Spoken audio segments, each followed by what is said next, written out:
Hoje, na comemoração de 60 anos, o padre reitor do Seminário Diocesano Nossa Senhora de Fátima, Jonas Malek, conversa conosco sobre o momento atual e um pouco mais sobre esta história, que é uma das grandes construções de Itaió. E depois de milhares de jovens terem passado por aqui nestes 60 anos, Padre Jonas avalia a contribuição do seminário para as vocações sacerdotais. O nosso seminário diocesano Nossa Senhora de Fátima aqui em Itaió, com certeza contribuiu não só para as vocações sacerdotais, mas para toda a formação de uma comunidade, de uma sociedade e de uma diocese que é a Diocese de Rio do Sul.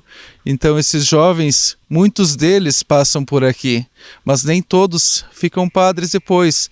E com certeza aqueles que saem daqui recebem uma formação muito boa, uma formação excelente que levam para uma vida toda.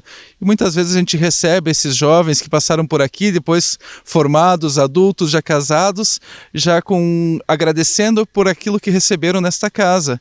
E é uma casa especial. Aqui os jovens dão os primeiros passos na formação para a vida sacerdotal. Ou seja, aqui eles são acolhidos quando eles decidem seguir esta vocação. Recebem uma formação religiosa, uma formação espiritual, uma formação humana, uma formação comunitária e uma formação intelectual para se tornarem depois bons e santos padres. O prédio já foi sede da Escola Ernaidrich, sede da Rádio Comunitária, abrigou o PET, secretarias da Prefeitura e atualmente a ADR está instalada aqui. Isso aconteceu em uma forma de adaptação para a grande quantidade de salas vazias. Olha, Geandro, o seminário, como são 60 anos de história, ele foi criado numa época em que tinha muitas vocações sacerdotais. Esse seminário chegou a ter mais de 100 jovens estudando aqui. Ao longo do tempo, elas foram diminuindo, aumentando. Então o prédio se tornou grande demais para o número pequeno de jovens que tem aqui estudando. Então a gente foi se adaptando nesta casa e aquela parte que não é utilizada como seminário hoje, ela está sendo usada como locação para tantas outras coisas, como você já mesmo falou, a escola e tantas secretarias, rádio, e agora está a ADR aqui. Então a gente aproveita esse espaço também para ajudar na manutenção do próprio seminário.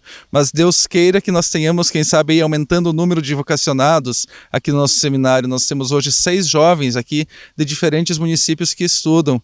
E quem sabe daqui a um tempo a gente tenha o dobro disso e assim vai se multiplicando para que nós tenhamos sempre mais vocacionados à vida sacerdotal.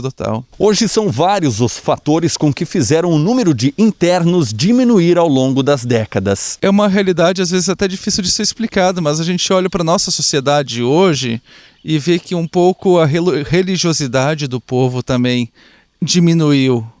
Às vezes o povo está um pouquinho mais distante de Deus, mas a gente não coloca só a culpa no povo. Tem a culpa também dos padres que muitas vezes não apoiaram as vocações, que não orientaram em suas paróquias para que os jovens venham seguir este caminho. Então tem vários fatores que podemos enumerar aqui, mas a gente tem que continuar sempre rezando e pedindo que Deus envie mais operários para a sua messe, que Deus envie mais vocacionados para a vocação sacerdotal. E as atividades atuais do seminário já começam desde cedo, com orações às 6 horas da manhã. O nosso seminário, então, ele tem um cronograma diário de atividades, né? A gente começa desde cedo às 6 horas com a oração da manhã, com os nossos seminaristas, às vezes é a oração da missa, às vezes a oração da liturgia das horas, que é a oração dos salmos, a oração do terço. Depois nós temos o café da manhã, um tempo de estudos, onde os nossos seminaristas na parte da manhã, agora que estamos em tempo de pandemia, eles estudam dentro de casa mesmo.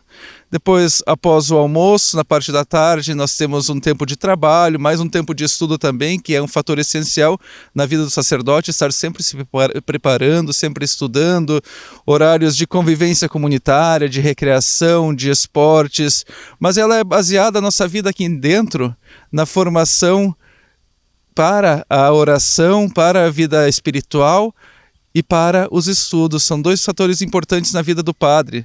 Ser alguém que sempre está estudando, sempre alguém que está sempre buscando, se aprofundando nas coisas de Deus, e também ser uma pessoa de oração. De nada adianta ser um padre que não seja uma pessoa de oração. De nada adianta ser um padre que não saiba transmitir as coisas de Deus para as pessoas.